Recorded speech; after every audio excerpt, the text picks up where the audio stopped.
Malayalam Bigg Boss season 7 live updation നോക്കാം. നമ്മുടെ ജിസേലിനെ കുറിച്ചുള്ള ചർച്ചയിലാണ് 2-3 ദിവസമായിട്ട് ഒനിയിലും അഭിലാഷുമൊക്കെ.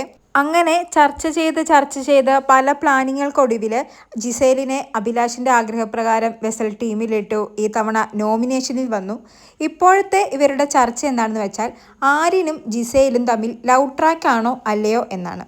ഇവർ സംസാരിക്കുന്ന സമയത്ത് നമ്മുടെ ആര്യനും ജിസേലും അവിടെ ഒരുമിച്ചിരിക്കുന്നു. അപ്പോൾ ഒനിയിൽ അവരെ നോക്കി പറയുന്നത്, ആര്യനും ജിസേലും ഇപ്പോൾ ഭയങ്കര ഒട്ടനാണല്ലോ, ഇതിവരുടെ പ്ലാനാണ്, സ്ട്രാറ്റജിയാണ്, ഇവിടുത്തെ വലിയ കപ്പിളാണ് എന്നുള്ളത്.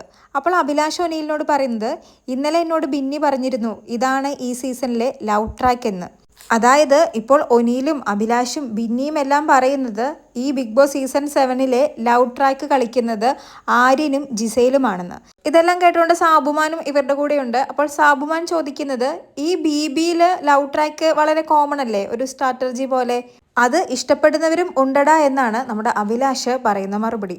ഈ ചർച്ചയ്ക്കൊടുവിൽ വീണ്ടും ഇവർ രാത്രി ഇരുന്നും ഇതേ സംസാരിക്കുന്നുണ്ട്. അതായത് നമ്മുടെ ആര്യനെയും ജിസേലിനെയും പറ്റി. ഒനിയിലും അഭിലാഷും പറയുന്നത് ഇവള് പോകണം, ഇവള് ഇവിടെ നിന്നാൽ ശരിയാവില്ല. ആര്യൻ ഒരു നല്ല കണ്ടസ്റ്റൻ്റ് ആണെന്നാണ് എനിക്ക് തോന്നുന്നത്. പക്ഷേ അവൾ അവനെ അവൻ്റെ സാരിത്തുമ്പിലാക്കി കളഞ്ഞു. അവൾക്ക് കക്കൂസ് കഴുകാൻ പറ്റില്ല, അതിനൊരടിമ. പാത്രം കഴുകാൻ പറ്റില്ല, അതിനൊരടിമ. അതുകൊണ്ട് തന്നെ അവൻ എത്രയും പെട്ടെന്ന് ഇവിടുന്ന് പൊക്കോട്ടെ. ഒരു നല്ല കണ്ടസ്റ്റൻ്റ് ആണ്, അവൻ കരിയർ നശിപ്പിച്ചുകൊണ്ടിരിക്കുക. ഇതെല്ലാം നമ്മുടെ അഭിലാഷ് ഒനിയിലിനോട് പറയുന്നതാണ്. അപ്പോൾ ഒനിയിൽ പറയുന്നത്, നമ്മൾ രണ്ടുപേരും ഇവിടെ ഒരുത്തൻ്റെയും PR മേടിച്ചല്ല ജീവിക്കുന്നത്.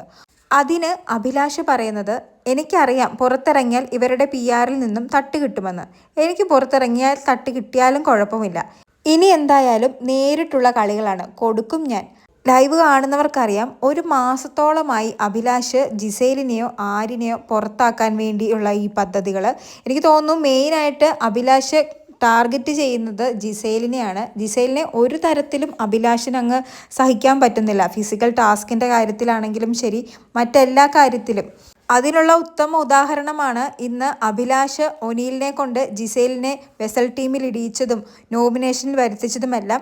എന്തായാലും അഭിലാഷിൻ്റെ പദ്ധതികൾ പൂവണിയുമോ ഇല്ലയോ എന്ന് കാത്തിരുന്ന് കാണാം. കൂടുതൽ ലൈവ് അപ്ഡേറ്റുകളുമായി വീണ്ടും വരാം.